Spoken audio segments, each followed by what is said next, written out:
تعلق حجاب است و بے حاصلی. مولانا فرماتے تعلق حجاب است و بے حاصلی جو پیبند ہا بگسلی واصلی. یہ تعلق جو ہے نا اس کا بڑھانا بلا وجہ بلا ضرورت تعلقات کا بڑھانا یہ ایک حجاب ہے، پردہ ہے. کہے کے لیے پردہ ہے؟ بندے کے اور اللہ کے درمیان پردہ ہے. تعلق حجاب است و بے حاصلی، اور حاصل اس کا کچھ بھی نہیں.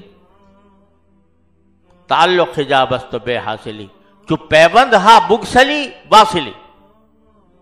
جب یہ تعلقات کو تم ایک مرتبہ کم کر دو گے، اس کو گھٹا دو گے، تو پھر اس وقت تمہارا اللہ تک اللہ تعالیٰ تک پہنچ ہو جائے گی. جو پیبند ہا بگسلی واصلی، اس وقت واصل بن جاؤ گے اللہ سے ملنے والے. تو یہ سارے اسراف کے مختلف پہلو ہیں جن کو ہمیں سوچنا چاہیے. اسی طرح نگاہ جو ہے یہ بھی اللہ تعالیٰ کی نعمت ہے. اس کو استعمال کرنے کے اندر بھی اسراف ہے. معصیت میں اللہ بچائے استعمال ہو رہی ہو تب تو ہے ہی. معصیت میں بھی نہ ہو تو بھائی ایسی چیزوں کی طرف نظر کرنا جس سے نہ دنیا کا فائدہ نہ دین کا فائدہ، وہ بھی اسراف ہے. اسی لیے فرمایا گیا کہ بھائی جب چلو تو نیچی نگاہ کر کے چلو. قل للمؤمنین یغضوا من ابصارہم، سارے مومنین سے کہہ دو کہ جب چلیں تو اپنی نگاہ کو نیچا رکھ کے چلیں.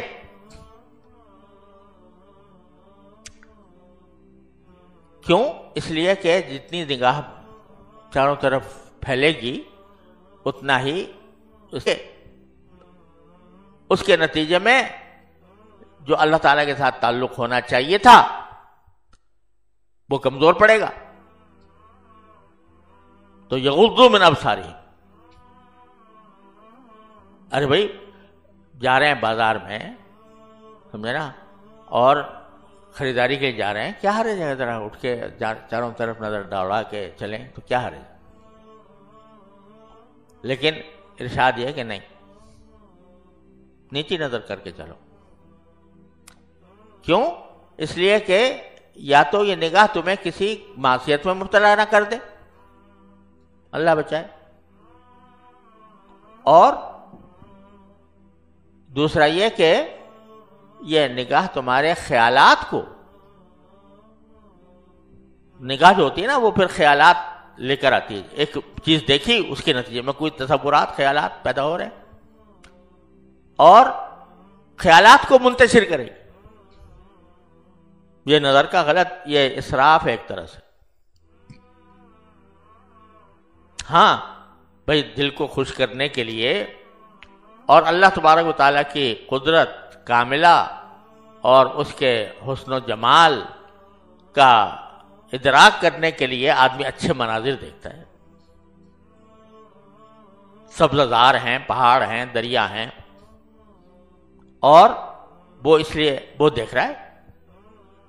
لیکن دیکھنا اگر وہ محض تفریح تباہ کے لیے چلو جائز ہے، لیکن آدمی کو چاہیے کہ ان سے باری تعالیٰ کی قدرت پر، باری تعالیٰ کی حکمت بالغہ پر استدلال کرے.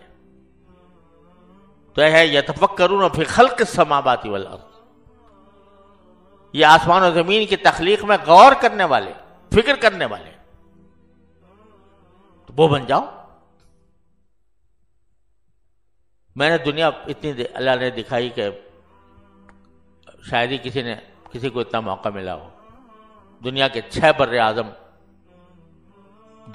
کے مختلف ممالک آنکھوں سے دیکھے، اور ایک سے ایک منظر، ایک سے ایک خوبصورت علاقہ، ایک سے ایک پھول پتے نباتات پہاڑ دریا ان کے اپنے حسن. لیکن میں نے کسی جگہ لکھا بھی ہے کہ یہ سب مختلف چیزیں ہیں. کہیں دریا بہ رہا ہے, کہیں پہاڑ کھڑا ہوا ہے, کہیں پہاڑ کے اندر اس کے پہاڑوں کے اندر ایک سے ایک منظر پیدا ہو رہا ہے, اس میں نشیب و فراز ہو رہا ہے. یہ ساری تو ہر جگہ کا الگ اپنا حسن ہے. کوئی پوچھتا ہے مجھ سے کہ بھئی تم نے اتنی دنیا دیکھی, سب سے زیادہ خوبصورت کیا چیز نظر آئی؟ تو مجھے بیان کرنے میں مشکل ہوتی ہے کہ کس کو ترجیح دوں, کون سا علاقہ جو ہے وہ زیادہ خوبصورت. سب اپنی اپنی جگہ پر اعلیٰ مقامات ہیں. اللہ تعالیٰ کی قدرت کا, اس کے تخلیق کا ایک کرشمہ ہے. لیکن ان سب میں مجھے قدر مشترک ہر جگہ نظر آتی. قدر مشترک کیا کہ اس کو میں الفاظ میں بھی بیان نہیں کر سکتا. یعنی جو کچھ منظر ہے وہ چند چیزوں سے مرکب ہے. پہاڑ ہے, دریا ہے, سبزہ ہے, پھول ہے, سمجھے نا, اور یہ 4-5 چیزیں ہیں. انہی کو الٹ پھیر کر کے کہیں کوئی منظر آ گیا, کہیں کوئی منظر آ گیا. ہیں چیزیں 5-6 ہی اگر دیکھو تو, سمجھے نا, اس سے زیادہ نہیں ہے. لیکن اس 5-6 چیزوں کو میرے مالک نے کس طرح اس کے اندر تصرف فرمایا ہے کہ ہر منظر ایک اپنی انفرادیت رکھتا ہے. ایسا ہی جیسے انسانوں کے چہرے ہیں نا, قدر مشترک ہے اس میں نہیں کہ سب میں ناک ہے, سب میں آنکھ ہے, سب میں زبان ہے, سب میں کان ہے, سب ہے کہ نہیں؟ لیکن ہر چہرہ دوسرے مختلف ہے. معمولی صنائی ہے کہ کھربوں اربوں انسان پیدا ہو گئے اور اس میں 5-6 چیزیں یہی ہے نا سارا, ماتھا اور ناک اور منہ اور کان اور زبان اور تھوڑی ایک ہی چیز ہے, چند ہی چیزیں ہیں نا. لیکن کھربوں انسان ہیں, ہر ایک کا چہرہ دوسرے سے مختلف ہے. قدر مشترک موجود ہے. اس میں بھی آپ چہرے سے پہچان سکتے ہیں کہ یہ افریقہ کا ہے نہیں, اور یہ یورپ کا ہے, اور یہ امریکہ کا ہے, اور یہ ہندوستان کا ہے, یہ بنگال کا ہے, یہ سندھ کا ہے, یہ پنجاب کا ہے. یعنی اس سارے انسانوں کے اندر بھی انواع کے اندر قدر مشترک پیدا کر دیے جس کو آپ الفاظ سے بیان نہیں کر سکتے. تو اس ذات سے کہاں اس کی قدرت کاملہ کا کیسے انسان. تو یہ سارے مناظر آدمی دیکھے اور پھر اللہ تعالیٰ تک پہنچے. ہر چیز میں جلوہ اسی کا نظر آئے گا.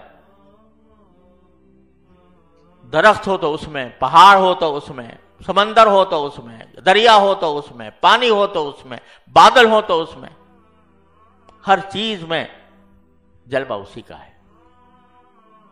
وہ کہاں کا راہ رو ہے, اسے کیا ملے گی منزل. وہ کہاں کا راہ رو ہے, اسے کیا ملے گی منزل, جسے ہر قدم پہ ہر سو تو ہی تو نظر نہ آئے. وہ کہاں کا راہ رو ہے, اسے کیا ملے گی منزل, جسے ہر قدم پہ ہر سو تو ہی تو نظر نہ آئے. اگر آدمی کو اللہ تعالیٰ یہ سوچنے کی صلاحیت عطا فرما دے, جذبہ عطا فرما دے, تو اسے ہر چیز میں جلوہ اللہ کا نظر آئے. تو آنکھ کا جو استعمال ہے وہ صحیح کیا ہے کہ اس کی قدرت کاملہ کا نظارہ کرو, اور پھر اس کے عظمت، اس کے جلال، اس کی کبریائی، اس کا تمہارے دل میں ایک نقش قائم ہو.